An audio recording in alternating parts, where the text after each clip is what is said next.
We did get some positive news today, and while the story about the virus in New South Wales isn't great, and I'll get to that in a second, we did learn today that about 90,000 people got their job back in the past month. This was huge. Amazingly, 84,000 of the 90,000 people who got their job back in the past month are full-time jobs. This is magnificent. For those that need their casual or part-time work, they got it too. But isn't it magnificent that more than a football stadium of people got their job back in the past month alone? The Australian economy is rebounding strongly.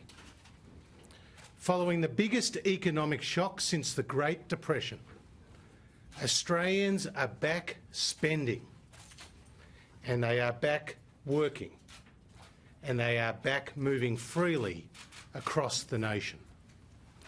The updated numbers are encouraging and better than what was expected at budget just 10 weeks ago. This is a phenomenal turnaround, and yes, while government is there to facilitate, to be the bumpers on the 10-pin bowling lane, it's you who has to do the spending, you who has to do the hiring, you who has to go out and get our economy moving, and you are doing it. It is magnificent to see. So congrats to everyone who got a new job or got their old job back. It means fewer people on the dole queue, and that is great for the self-esteem of our country. As for the unemployment rate, nationally it's gone down again to now 6.8%, but sadly there are too many states that are above national average. Tasmania, 7.9%. Queensland, just as I predicted through the entire election campaign and after, it remains almost a full point above national average. This is when their tourism sector is roaring back to life. Sadly, that picture looks like it's going to be the case for some months to come, because apparently 200,000 Queenslanders gave up looking for a job.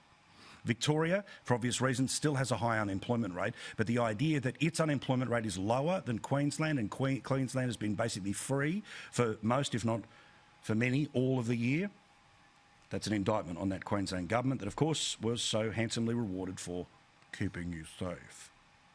As for the better performing states, well, the national average is 6.8. New South Wales, the most open state in the country, is at 6.5. Western Australia has done well at 6.4.